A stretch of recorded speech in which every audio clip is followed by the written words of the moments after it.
MCD Delhi नगर निगम के standing committee के 6ठे सदस्य के चुनाव करवाए। जो चुनाव कल भारतीय जनता पार्टी ने कराया वो चुनाव गैर कानूनी है, वो चुनाव गैर संवैधानिक है और वो चुनाव गैर लोकतांत्रिक है। हमारा देश, भारत देश संविधान से चलता है और संविधान के अनुसार बनाए गए कानूनों से चलता है। दिल्ली के नगर निगम को चलाने के लिए भारत के पार्लियामेंट ने, संसद ने एक कानून पारित किया हुआ है जो है दिल्ली म्युनिसिपल कॉरपोरेशन एक्ट 1957। उस दिल्ली म्युनिसिपल कॉरपोरेशन एक्ट 1957 के तहत कई सारे नियम, कानून, बायलॉज बने हुए हैं जिससे एमसीडी चलती है। जो इसमें सबसे महत्वपूर्ण है वो है Delhi municipal corporation procedure and conduct of business regulations 1958। यानी दिल्ली नगर निगम में होने वाली कोई भी कार्यवाही संविधान के अनुसार बने हुए दिल्ली म्युनिसिपल कॉरपोरेशन एक्ट और उस एक्ट के तहत बने हुए रेगुलेशंस के अनुसार होना होगा। अब उन नियम, कानून और रेगुलेशंस को अगर हम देखने जाएं तो जो procedure and conduct of business regulations हैं उसमें रेगुलेशन 51 जो स्टैंडिंग कमेटी के मेंबर्स के चुनाव के बारे में है, उसमें यह स्पष्ट है कि स्टैंडिंग कमेटी के सदस्यों का चुनाव कॉरपोरेशन की मीटिंग में होगा, नंबर 1। नंबर 2, इसी procedure and conduct business regulations के रेगुलेशन 3 सबसेक्शन 2 में ये लिखा है कि कॉरपोरेशन की मीटिंग का समय और स्थान और तारीख तय करना सिर्फ और सिर्फ मेयर की पावर में है। यानी सिर्फ मेयर तय कर सकती हैं कि कॉरपोरेशन की मीटिंग कब होगी। Number 3, DMC act, Delhi municipal corporation act का सेक्शन 76 बिल्कुल स्पष्ट शब्दों में कहता है कि जब भी कॉरपोरेशन की मीटिंग होगी तो उसकी अध्यक्षता यानी उसकी प्रिजाइडिंग ऑफिसर मेयर होंगी और अगर मेयर नहीं होंगी तो उनके स्थान पे डेप्यूटी मेयर होंगे। यानी स्टैंडिंग कमेटी का जो एक मेंबर का चुनाव है उसकी तारीख, उसका समय, उसकी वेन्यू सिर्फ और सिर्फ मेयर तय कर सकती हैं। और जब चुनाव के लिए मीटिंग होगी, कॉरपोरेशन का हाउस बैठेगा, उसकी अध्यक्षता सिर्फ मेयर कर सकती हैं।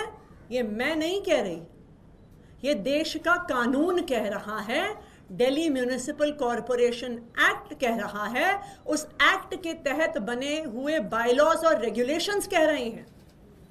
लेकिन भारतीय जनता पार्टी को तो संविधान से कोई फर्क नहीं पड़ता, भारतीय जनता पार्टी को नियम कानून से कोई फर्क नहीं पड़ता, भारतीय जनता पार्टी को लोकतंत्र की धज्जियां उड़ाने से कोई फर्क नहीं पड़ता।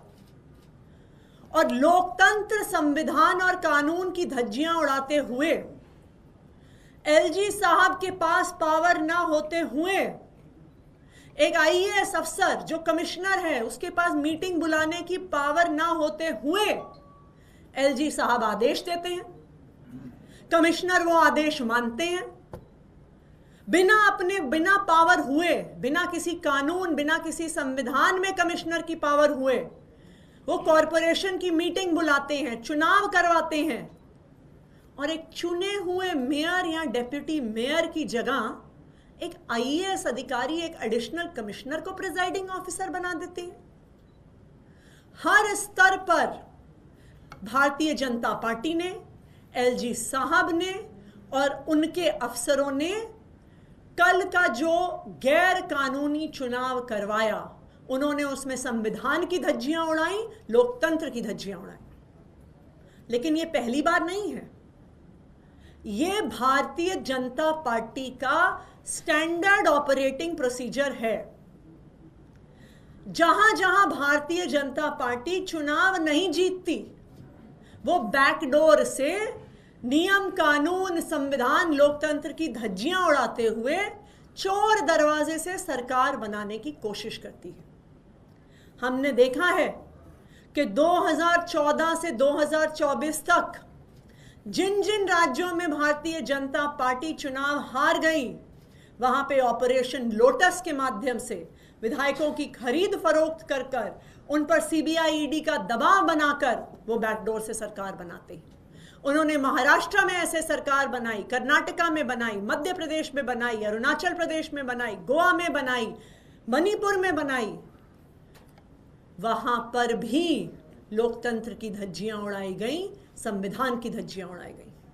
दिल्ली में भी हमने देखा था कि जब म्युनिसिपल कॉरपोरेशन का चुनाव, एमसीडी का चुनाव आम आदमी पार्टी जीती, तो किस तरह से भारतीय जनता पार्टी मेयर का चुनाव नहीं होने दे रही थी, किस तरह से गैर कानूनी, गैर लोकतांत्रिक तरीके से एल्डरमैन, जिनको मेयर के चुनाव में वोट डालने का अधिकार नहीं है, उनसे वोट डलवाने की कोशिश कर रही थी। ये तो शुक्र है सुप्रीम कोर्ट का कि सुप्रीम कोर्ट ने सामने आकर संविधान को बचाया और मेयर का चुनाव एक संवैधानिक और कानूनी तरीके से करवाया।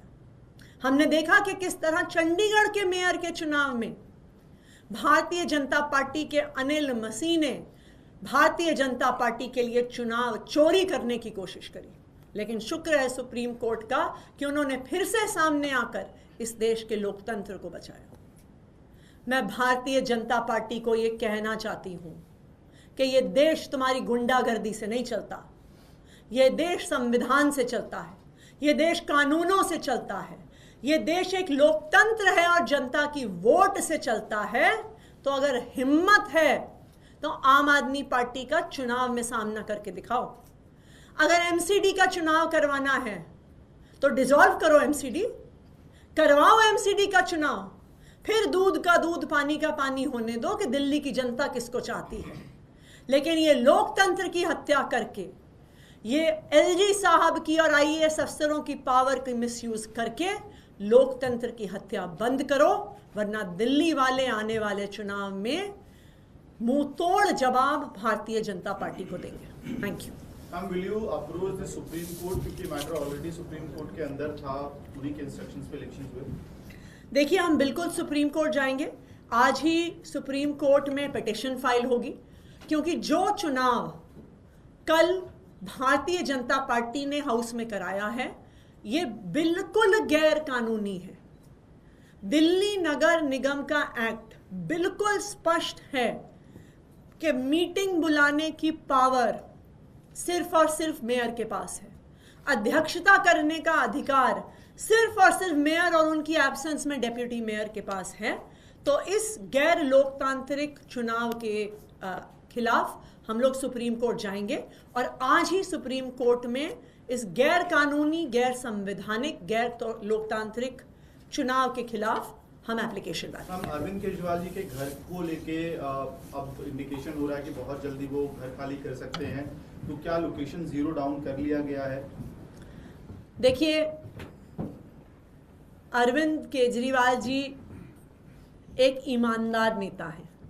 अरविंद केजरीवाल जी एक ईमानदार मुख्यमंत्री हैं, इसलिए 10 साल भी मुख्यमंत्री रहने के बाद उनके पास दिल्ली में अपना घर नहीं है। तो वो अब मुख्यमंत्री के पद से इस्तीफा देने के बाद एक घर ढूंढ रहे हैं जहां पे वो शिफ्ट करेंगे। दिल्ली के अलग अलग लोगों ने, चाहे वो आम नागरिक हों, चाहे वो आम आदमी पार्टी से जुड़े हुए पार्षद हों, विधायक हों, कई लोगों ने अपना घर ऑफर किया है अरविंद केजरीवाल जी को और कहा है कि हम चाहते हैं कि आप हमारे साथ आके रहें। तो जल्द ही किसी घर में अरविंद केजरीवाल जी मूव करेंगे।